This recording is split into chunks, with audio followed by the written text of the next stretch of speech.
राजीव जी, ये जो ओबीसी को साधने का इस वक्त कंपटीशन चल रहा है, और आप देखिए मतलब इसमें तो 400 प्लस लोकसभा सीटों पर असर है। मोदी सरकार में 27 मंत्री जो हैं वो ओबीसी से ताल्लुक रखते हैं, और पीएम कह रहे हैं कि गरीबी सबसे बड़ी जाति है।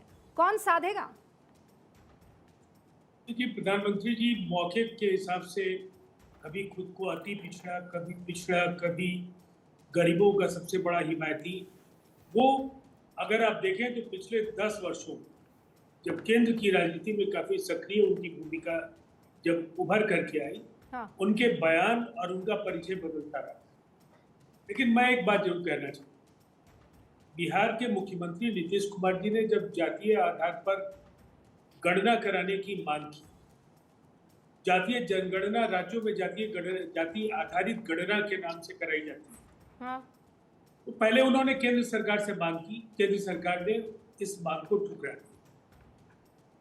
बिहार के इस फैसले पर हाईकोर्ट की मुहर लगने के बाद आज पूरे देश में पिछड़ों को ये उम्मीद बन गई है कि उन्हें न्याय मिलेगा, और निसंदेह जातीय गणना को लेकर के भारतीय जनता पार्टी का जो चेहरा है, हाँ। अब वो पूरी तरह से बेनकाब हो गया है। हाईकोर्ट में याचिका दायर करने वाले लोग, सुप्रीम कोर्ट में याचिका दायर करने वाले लोग, सब भारतीय जनता पार्टी से जुड़े लोग हैं।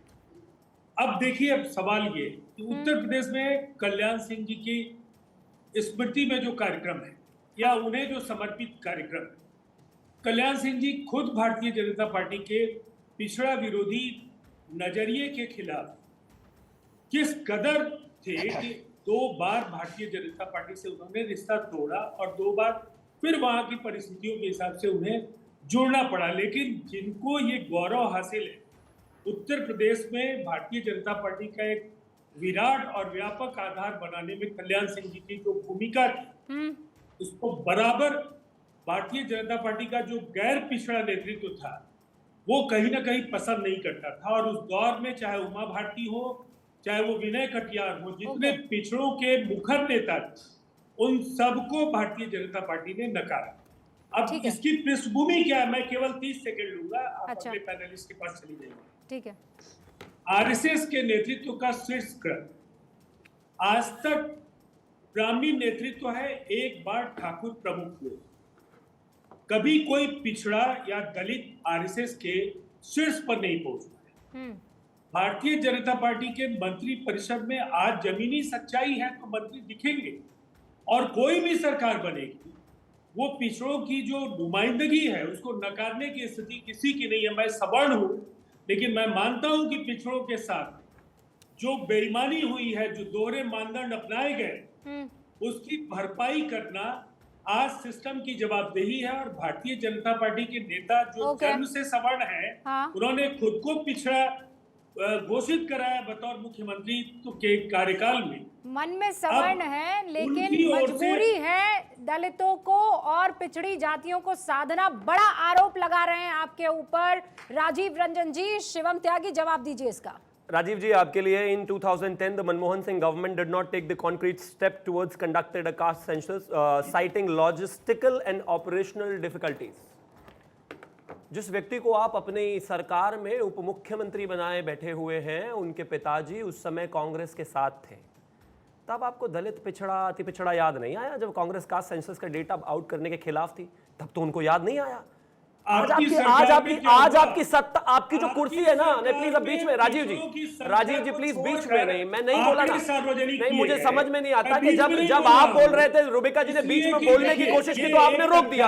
अब मैं बोल रहा हूं तो आपने बोलना शुरू कर दिया। नहीं, आप रुक जाइए राजीव जी, पहले उनको बोलने दीजिए, मैं आपको मौका दूंगा। ठीक है राजीव जी, जब आपको याद नहीं आया इस बिहार का दलित और पिछड़ा या फिर देश का, लेकिन आज जब आपकी कुर्सी जिसके चारों के चारों जो डंडे हैं वो दूसरों के ही हैं, अपना तो कुछ बचा ही नहीं है, हालात खराब है, टैली ऑल टाइम लो पर है चीज की, और पता है कि राजनीतिक जो स्तर है वो खत्म हो चुका है पार्टी का, तो आज आपको सब पिछड़े और दलित याद आ गए। और मैं तो कहता हूं, मेरे देश के प्रधानमंत्री ने कहा ना, जब आपको कहा जाता है कि 27 मंत्री ओबीसी कोटा से, तो आप कहते नहीं, ये कोई बहुत बड़ी बात थोड़ी ना है।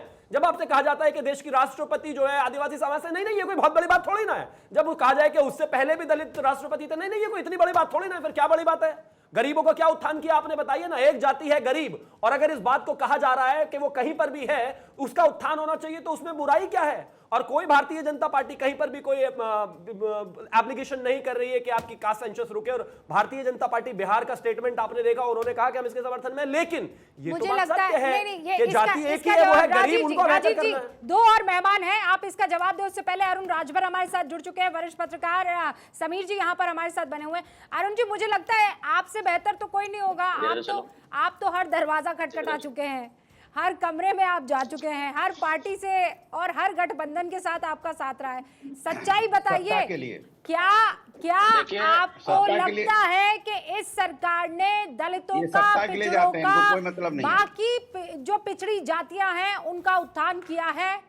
अरुण जी, नहीं, इस मामले में भी लीडर है जेडीयू वाले ही, वैसे ये बात जेडीयू पर ज्यादा अच्छी जाती है। के लिए जाते हैं। आदरणीय राजीव रंजन जी बैठे हैं, बिहार के आते हैं, और बिहार के 25 जिलों में राजभर, राजवंशी, राजवार समाज लंबे समय से 40,000, 50,000, 60,000 आबादी में रहता है, लेकिन नौकरियों में 1% छोड़ दीजिए, एक विधानसभा के किसी एक तहसील पर या एक थाने पर एक सिपाही तक आज तक पोस्ट नहीं करा पाया, और राजनीतिक भागीदारी एक जिला पंचायत सदस्य तक बनने नहीं दिया गया। और बात कर रहे हैं कि हम जाति जनगणना करा करके हम समाज को मुख्य धारा में लाना चाहते हैं। 75 साल में आपने बिहार में क्यों नहीं इन समाज को मुख्य धारा में लाया? आज तक नहीं लाए। और माननीय ओम प्रकाश राजभर जी बिहार के 25 जिलों में कार्यक्रम करके ये देखा कि बड़ी संख्या में आबादी और बिहार के लोगों को इसके बारे में जानकारी ही नहीं है, और बिहार में लोगों के साथ धोखा हो रहा है। और उत्तर प्रदेश में समाजवादी पार्टी और बहुजन समाज पार्टी 13% वोट लेकर हो रहे हैं, और ये कहते हैं 8% वोट हमारे पास में है। अरे भैया, 4 बार आपकी सरकार रही, आपने क्यों नहीं राष्ट्रीय पिछड़ा वर्ग को संवैधानिक दर्जा दिला पाए? आप क्यों नहीं नीट में आरक्षण दिला पाए? आप तो प्रमोशन में आरक्षण खत्म कर दिया।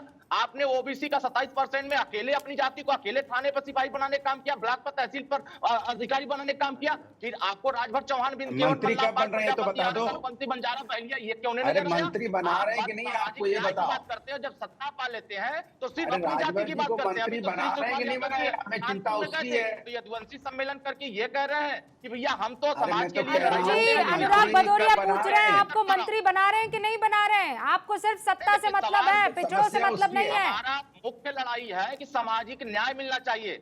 31 जुलाई मंत्री 2023 को राजनीति का बन रहा है, मुख्य लड़ाई आपकी तो वो है मंत्री बनना। की रिपोर्ट समाजवादी पार्टी को पढ़ना चाहिए, आपको कहां पिछड़ों से लेना देना है? पढ़ना चाहिए।